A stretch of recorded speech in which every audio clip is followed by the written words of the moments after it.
The miracle of birth is something that never gets old for a rancher. But what happened on a snowy April morning in 2024 would change everything. Mark and Aaron Van Hastert thought they knew about cattle. Their ranch, sprawling across 300 acres near Bjorkdale, Saskatchewan, had been their life's work since 2000. Located 24 miles south of Tisdale, it was home to 300 head of cattle, each one familiar to Mark's experienced eye. He could spot a sick cow from across the field, predict calving dates with uncanny accuracy, and had delivered hundreds of calves over the years. But nothing, absolutely nothing, prepared him for April 19th. The morning brought an unexpected late-season snowstorm. In the barn, Mark noticed something unusual about their cranky 8-year-old Cherry Simon cross. A cow so ill-tempered the hands called her that miserable cow, but she had one remarkable trait. She had delivered twins 3 times before, something happening. In less than 1% of cattle births. I've got a feeling about that cranky old girl, Mark told Aaron over coffee, watching snow pile up outside. She's looking bigger than usual. You seriously making another bet? Aaron laughed. Last time you were so confident you mucked stalls for a month. Mark's eyes lit up with mischief. 6 miles of fence repair. I bet she's carrying more than one calf. You're awfully confident for a man talking about a cow with no name, Aaron said, shaking his hand. Anyway, deal. But when I win, you're doing that fence work in spring mud. At exactly 10 a.m., Aaron bundled up against the driving snow for her. Regular herd check.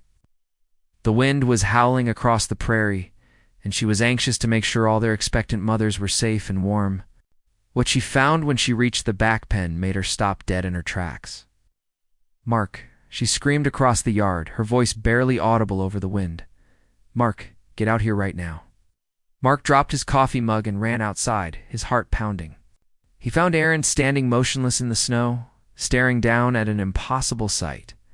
There, huddled against their cantankerous cow, were 2 tiny calves.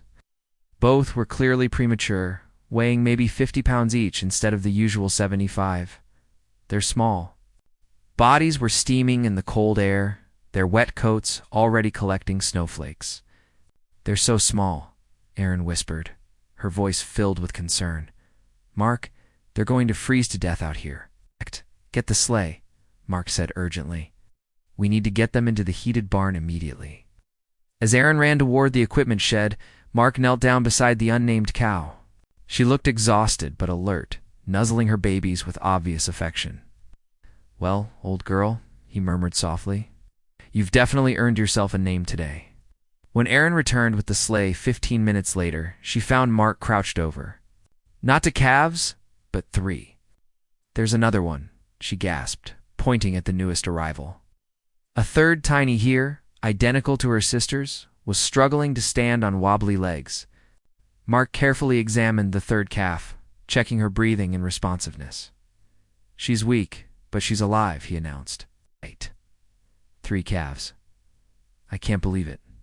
They worked quickly to load all 3 babies onto the sleigh, wrapping them in every blanket they could find. I guess we both lost that bet, Aaron said breathlessly as they hurried toward the barn. 3 calves means nobody was right. Mark was about to agree when something made him pause. He looked back at the cow, who was still lying in the snow, her sides heaving with exhaustion. Something's not right, he said quietly. She's still straining. They got the 3 calves settled under heat lamps in the barn, then Mark returned to collect their mother. What he found there would haunt his dreams and fill his heart for the rest of his life. A 4th calf lay in the snow beside the cow, tiny but very much alive. Aaron, he bellowed, his voice cracking with emotion. There's a 4th one. When Aaron came running, she found Mark kneeling in the snow, holding a 4th identical here calf. 4 calves for live, breathing, moving miracles. The statistical impossibility of what they were witnessing hit them like a physical blow. 1 in 11.2 million. Were the odds of 4 calves being born alive to a single cow? We need help, Mark said, his voice shaking. We need help right now. Their 3 children, James, 16, Eileen, 13, and Vidalia, 12, came running from the house. When they heard the commotion, Mom, what's happening? Veen called out, but stopped short when she saw the 4th calf in her father's arms. Kids, listen carefully, Aaron said, taking charge of the situation. James, call Dr. Peterson and tell him we have a veterinary emergency. Aveline, get every heating pad in the house. Fidelia, start boiling water and prepare milk bottles. Move. The next several hours became a desperate fight for survival. Dr. Peterson arrived within an hour, his truck sliding on the icy roads.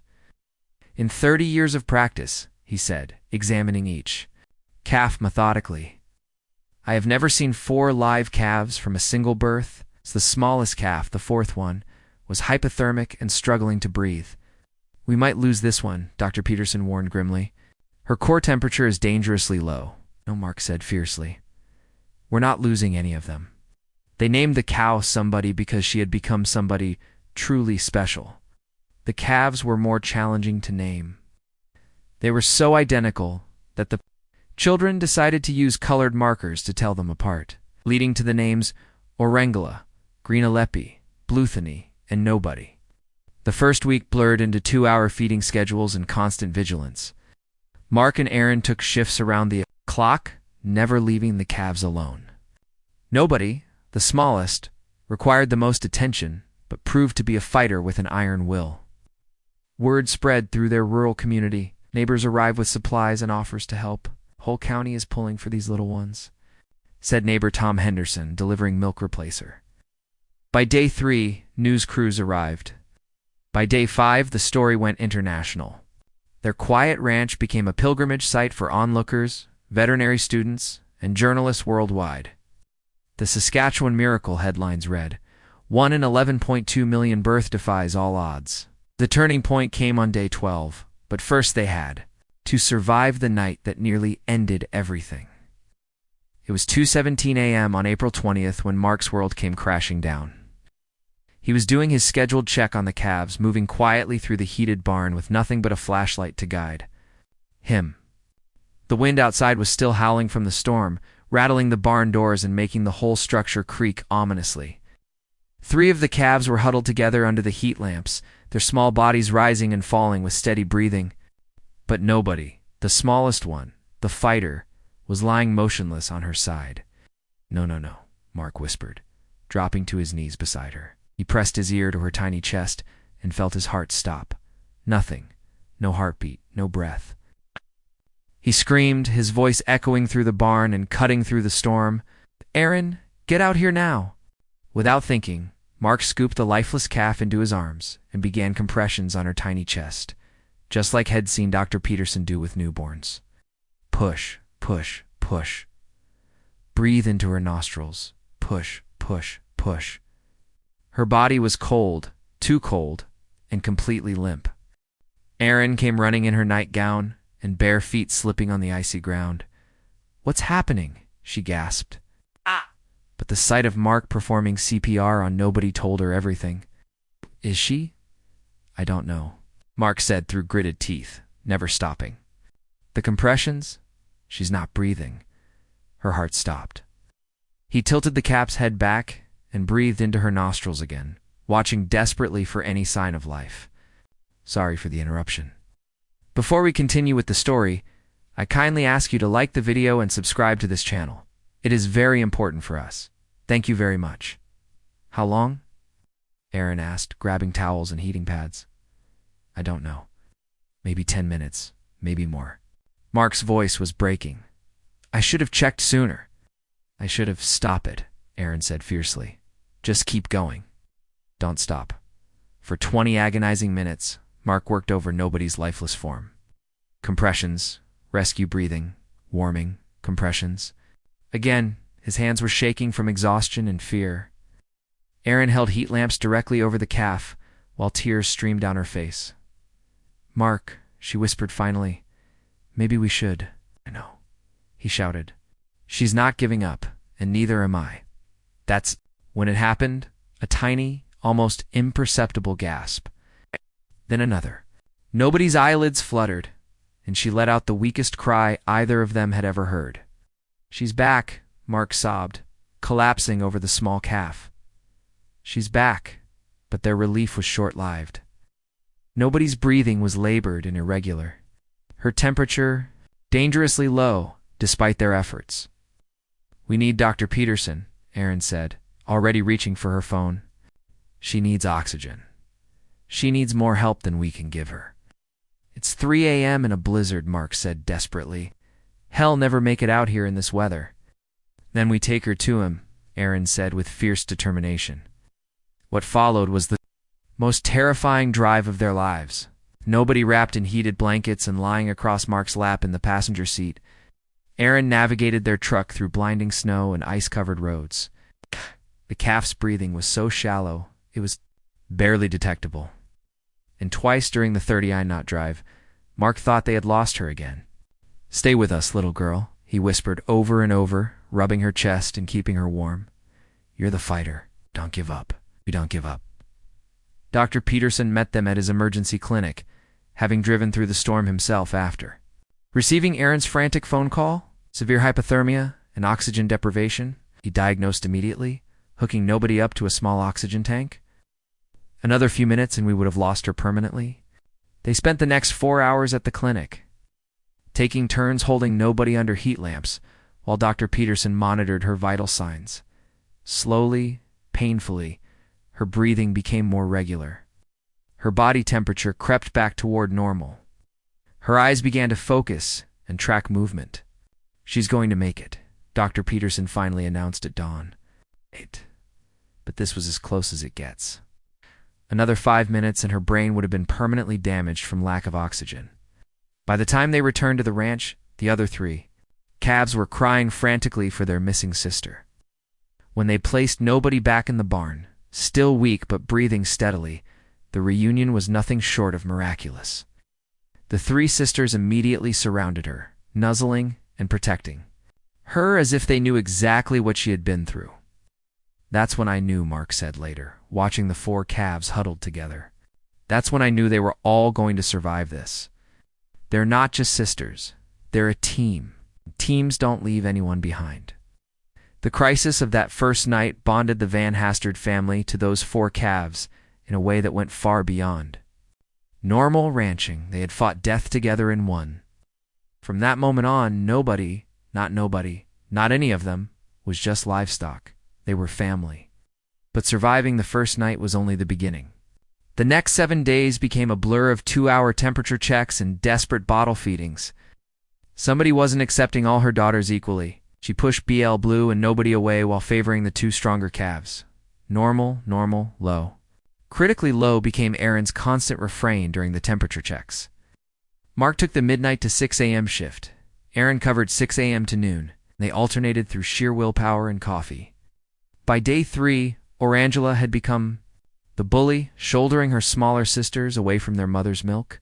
"We're losing them," Aaron whispered during one midnight check, when Blethany barely responded to touch. Sleep deprivation made them snap at each other over thermometer readings and feeding schedules. Day 4 nearly broke them when nobody's temperature dropped so low the thermometer barely registered. "That's it," Mark said, hollow with exhaustion. "We can't keep doing this." But nobody lifted her tiny head and looked directly at him, her eyes clear and determined.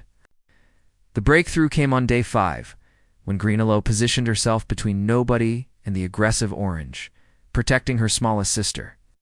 "They're learning to work together," Aaron observed with amazement. Temperature readings finally stabilized. Normal, slightly low, but stable. By day 7, the calves had established their own hierarchy and feeding routine. The worst was behind them. They had not only survived, but become a real family, complete with alliances and an unbreakable bond. When she arrived, she found the 4 calves playing together in the straw, their coats glossy and thick, their eyes bright with health. Somebody watched proudly from her stall, having somehow managed to accept and care for all 4 daughters with the help of supplemental feeding. Dr. Peterson's final visit came at 6 weeks. "I'm documenting this case for the veterinary journals," he announced. "This survival rate defies every statistical model we have." All 4 calves had not only survived, but thrived, each developing her own distinct personality despite their identical appearance. Agricultural researchers studied the genetic factors behind the unprecedented birth. Television crews documented the famous quadruplets, growth weekly. When spring arrived, somebody proudly led her 4 daughters into the pasture. The other cows seemed initially confused by 4 identical calves, but quickly accepted them. "You know what the best part is?" Aaron said, watching the calves play in green grass. "We both lost that bet about the fence, but we gained something infinitely more precious." Mark nodded, putting his arm around his wife. "One cranky cow with no name became somebody who changed our lives forever." The story spread worldwide, bringing visitors from 6 continents to their Saskatchewan ranch. They became symbols of hope and farming communities everywhere. But for Mark and Aaron, they remained what they had always been: a miracle that began with a snowstorm and a bet about fence repair, and ended with proof that sometimes the impossible becomes wonderfully, beautifully real. Did you enjoy this story? If you found that tiny calf not breathing in the middle of the night, would you have tried CPR for 20 minutes or given up sooner? Let us know in the comments below. If you like the story, subscribe to this channel and leave a like. Not quit. When it matters. Thanks so much for listening. See you in the next video. Have a great day.